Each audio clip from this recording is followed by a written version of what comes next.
Oke, assalamualaikum warahmatullahi wabarakatuh. Oke, guys, agan-agan suhu-suhu motorvlog. Salam kenal kembali. Oke, ini saya ngetes Maxto M3. Selesai dimodif tadi di aduh saya lupa nanya namanya, tapi beliau ceketan banget, cepet banget tadi, nggak nyampe sejam udah beres dimodifnya. Ini di daerah Bandung, Antapani ya. Nanti saya share kalau ada yang perlu di ininya ya. Jadi saya ngetes di sini, katanya bisa sambil nyalain musik tapi nggak akan mati, rekaman tetap nyala, terus suara oke, bisa masuk gitu ya. Mudah-mudahan ini bagus, betul-betul bagus. Oke, ini saya tadi barusan ngisi bensin, ngisi sel ya. Saya ngisi sel Nitro Plus. Setelah 2 minggu yang lalu saya ngisi pertama kalinya pakai Nitro Plus. Ternyata irit ya, pemakaian dalam kota sih sebetulnya. Cuman waktu pakai turbo itu saya sempet pakai, awalnya sih bisa sampai 10 hari kan. Cuman pas kesini-sini nggak tahu, mungkin karena saya sempat jaraknya agak di luar kebiasaan, jadinya cuma 8 hari. Nah, terus dapat masukan dari siapa namanya, dari pemilik ADV, katanya pakai Shell gitu ya, Shell Nitro Plus dia saranin kalau pakai turbo tuh. Jadi setara dengan turbo itu berarti Shell. Nah, itu saya pakai dan alhamdulillahnya 2 mingguan tuh kan. Gitu. Nah, ini baru ngisi lagi, jadi jaraknya 2 minggu tuh pas hari ini. Makanya tadi pas pulang nge-gym dia kedip-kedip, terus saya cobalah gitu ya. Saya coba untuk isi full lagi. Udah beres, selesai semua, kita ambil ke, nah ini ceritanya langsung ketemu dengan tadi om siapa dulu lupa saya namanya, tapi beliau ini servis HP tapi bisa untuk ngemodif si Maxto M3. Katanya banyak banget yang minta dimodifin dari beliau ya. Saya dapatnya dari YouTube-nya Om Teddy, Roda 3 ya, YouTube-nya Roda 3. Thank you banget Om. Saya langsung nyobain ke sini. Ternyata bisa ditunggu, cepet banget, dan sekarang ini lagi tes. Mudah-mudahan gambarnya tetap clear. Terus katanya ini juga, ini saya sambil rekam, ternyata si radio tetap nyala gitu ya. Saya pengen tahu nanti kalau misalkan untuk masalah yang intercom sih saya belum coba karena belum ada partner untuk touring barengnya. Saya biasanya touringnya sendirian. Ya maklum, bukan anak motor tapi baru mencoba untuk motor-motoran. Salam kenal untuk semua ya. Nah, terus masalah sel tadi saya belum cobain. Nanti mungkin saya kalau nggak ada halangan besok mungkin ya. Kalau nggak besok mungkin minggu depan lah, saya pengen tes untuk jalur ke Subang ya, atau mungkin nanti kalau nggak hujan saya lanjut ke Subang. Ini saya lagi lanjut untuk ngecek rumah dulu, berhubung saya lagi nunggu rumah untuk selesai, daerah Bandung juga. Apa namanya, mau ngecek apakah pekerjaan mereka udah bagus apa enggak gitu ya. Karena yang ditunggu sekarang ini jalan kompleksnya belum selesai. Jadi saya sekalian ngetes kamera, kemudian rekamannya bagus apa enggak, sama mungkin lihat pemandangannya lah ya. Karena rumah baru saya nanti view-nya oke, view-nya keren, terutama untuk malam hari. Rumahnya sih sebetulnya udah beres, cuman yang belum beres itu adalah jalan kompleknya gitu, jalan klaster lah gitu ya. Saya minta dikebut karena itu udah terlambat, supaya nanti November saya bisa stay. Oh ya, agan-agan saya pakai ADV 160. Saya sempat posting tapi karena nggak kedengeran. Terus waktu itu juga rekaman pertama saya pakai HP, jadi nggak kelihatan orang gitu ya. Ini saya bulan kedua, karena saya dapat barangnya ini di bulan Agustus, 11 Agustus, saya ingat 11 Agustus. Pesannya tanggal berapa? Pesannya saya tanggal 11 Juli teman. Gitu, 11 Juli. Oke, saya matiin dulu ya radionya, bisik. Oke. Nah, jadi balik lagi kan, saya pesan ADV ini bulan Juli tanggal 6. Terus awalnya biasalah ya, bahasa marketing bilang 2 minggu atau 1 bulan gitu ya. Waktu itu sih nggak bilang 3 bulan kan. Dan dari beberapa marketing dia berani ngomong 1 bulanan gitu. Ya udah, saya pesen lewat dia. Kemudian selesai 2 minggu saya tanya, belum ada. Seperti biasa masih susah barang. Ditawarin CBS, karena saya pesan ABS, dia nawarin CBS katanya. Oke. Ada kemacetan bentar ya. Yuk.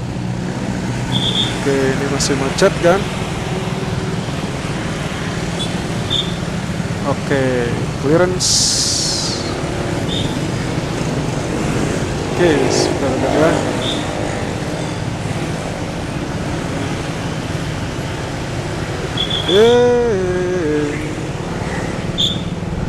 Oke kan. Jadi 2 minggu belum ada barang, malah ditawarin CBS. Saya nggak mau, masih ABS. Setelah 1 bulan juga sama, dia masih nawarin CBS. Saya tanya kenapa yang ABS-nya kok nggak ada. Jawaban dia adalah ABS-nya memang sulit barangnya. Sementara saya sambil cross check ke dealer lain. Dealer lain ternyata ABS sudah banyak kan. Maksudnya banyaknya mungkin bukan berarti ready stock ya, tapi barangnya datang 24 kayak gitu-gitulah. Nah, berhubung saya nggak mesen di tempat lain, jadi saya ke tempat yang ini, bisa tanyain lagi. Tapi sambil saya juga nitip ke si dealer lain, ya salesnya dealer lain. Ternyata udah oke. Belum ada barang juga. Saya sambil nunggu yang tempat saya pesan. Setelah 1 bulan lewat berapa hari lah, saya gemes juga. Akhirnya saya agak sedikit cerewet, bukan cerewet lagi, rada ngomel lah ke sales yang saya bilang, tolong tanyain ke atasan kamu kenapa dealer kamu nggak pernah kebagian ABS, sementara dealer lain itu sudah kebagian gitu. Nah, dari situ oke. Ini jalur yang sudah masuk ke jalur perumahan saya kan. Nah, dari situ baru mulai tuh pemesanannya digeder. Dia tetap nawarin CBS, lagi-lagi saya omelin. Ngapain saya nunggu sebulan tiba-tiba jadi harus ke CBS. Karena kan kalau seperti itu dari minggu pertama saya pesan aja udah ditawarin CBS, praktis saya akan ambil kan. Tapi karena saya kekeh dengan si ABS, nah saya bertahan sampai akhirnya tuh setelah saya omelin kesekian kalinya si marketing, dari tanggal 6 ke tanggal ke-6 ke tanggal 6 anggapannya udah sebulan ya kan. Nah, baru kemudian di tanggal 8 apa 9 ya kalau nggak salah, tanggal 9 lah, tanggal 9 dia coba lagi untuk nawarin. Saya langsung ancam dengan, udah kalau misalkan nggak ada barang, saya mendingan ambil uang saya yang 1 juta itu, terus saya nggak mau pesan di tempat kamu, saya bilang gitu kan. Ternyata nih sekitar tanggal 10 apa 11-nya ya tanggal 11 lah ya, karena barangnya kan saya dapatnya tanggal 11 Agustus. Nah, tanggal 11 itu akhirnya dia ngabarin pagi-pagi, Pak ada barang ini ABS Blackmate gitu. Nah, akhirnya dapet deh barangnya kan. Jadi intinya sih sebetulnya gini kan, nggak tahu ini kebetulan atau memang harus cara kayak gitu ya. Jadi saya omelin, saya marah, saya kesel, saya ancam untuk tarik dana saya gitu. Baru dia ngusahain, bener-bener ngusahain. Ya pokoknya banyak drama lah sih marketingnya.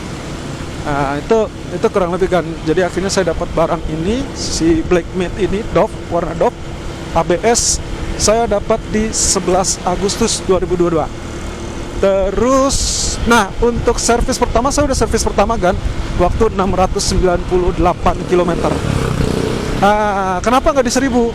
Karena saya penasaran kan, waktu itu kan ada yang bilang juga kalau nggak salah di 500 km pun itu harusnya udah bisa di ganti oli atau dibersihin lah ya, karena kan ada residu-residu gitu ya, bekas bawaan pabrik gitulah.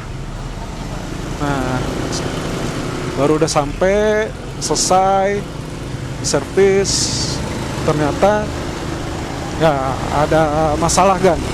Masalahnya di mana? Masalahnya adalah saat kita lihat di 1000 km muncul lagi notifikasi oil change. Padahal kan harusnya kalau misalkan kita selesai ya, waktu kita selesai itu harusnya kan dia langsung ya kan, langsung langsung disetting ulang kan ya, di reset lah gitu ya. Ternyata enggak kan. Jadi akhirnya saya komplain bla bla bla bla, sampai akhirnya kepala bengkelnya yang datang sendiri sebagai bagian garansi gitu ya. Nah, dia jelasin bahwa oil change itu di reset setelah 1000 km.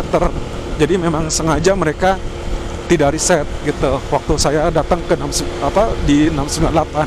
Entah benar apa enggak ya, tapi beberapa video YouTube yang saya sempat lihat, termasuk juga di buku petunjuknya, kalau misalkan pokoknya patokannya adalah setiap kita ganti oli, biasakan atau jangan lupa untuk reset si indikator tersebut gitu. Makanya pas begitu kepala bengkel yang ngomong gitu, saya juga agak heran, apa benernya kayak gini apa gimana ya. Ya udahlah, saya yain. Nah, terus keluhan berikutnya adalah masalah tarikannya. Setelah servis pertama tarikannya nggak enak, agak berat kan. Nah, saya ngulik-ngulik lagi, saya cari tahu lagi di YouTube. Ada salah satu YouTube, saya lupa YouTube-nya siapa, bilang itu kemungkinan gara-gara isi olinya kelebihan. Saya nggak tahu ya, nggak ngerti maksud kelebihan itu seperti apa. Kan kapasitasnya si ADV itu kalau nggak salah 750 mili ya, atau 800 mili ya. Nah, sementara kan di botolnya tuh rata-rata ya kalau nggak 800 yang 1 liter gitu kan. Nah, itu ternyata ngaruh katanya. Sampai akhirnya saya nanya ke si kepala bengkel, katanya mereka ngisinya pas kok 800 mili.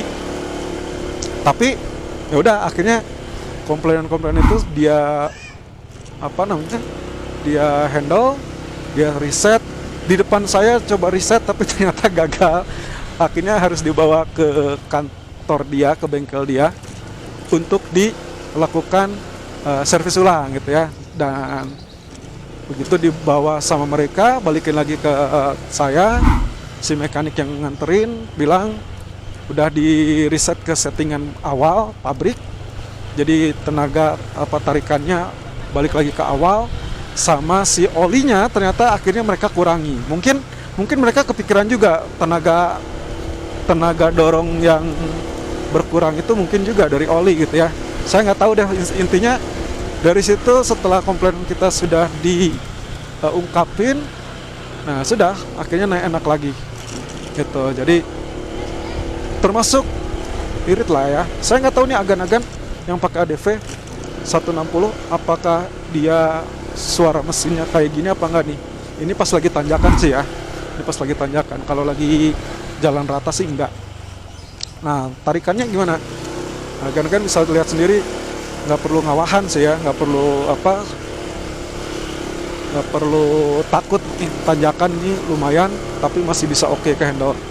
Terus apalagi ya, yang masalah jok mungkin rata-rata lah ya, sama aja lah ya. Kalau saya sih bilang ini masih oke lah, masih standar. Cuman kalau untuk shock breaker belakang, ya memang keras lah, memang keras. Dan saya belum nyobain untuk boncengan, saya belum nyobain. Mungkin karena yang diboncengnya belum ada yang mau. Oke.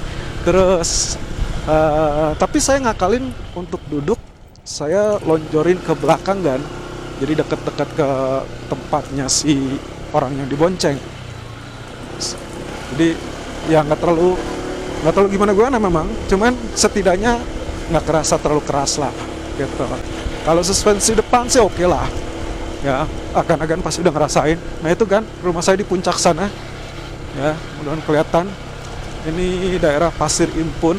Buat agan-agan yang cari rumah boleh nih, Pasir Impun.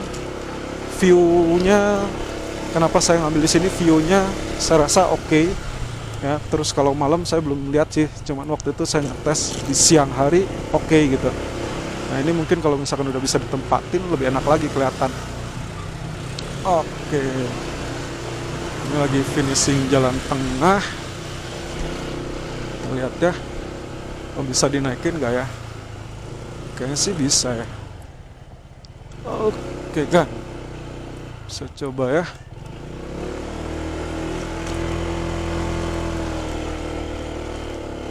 Bisa, bisa, bisa ke atas, bisa ke atas.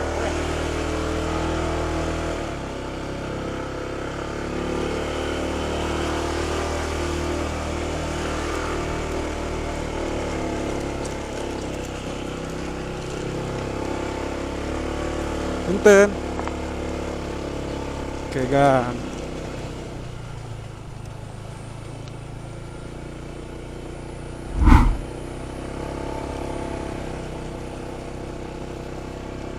Oke, ternyata jalan masih dikeruk ya, sesuai dengan request.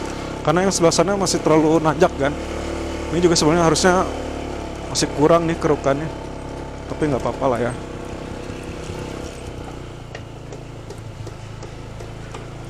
Oke, kita parkirin dulu sini aja deh, numpang di sini.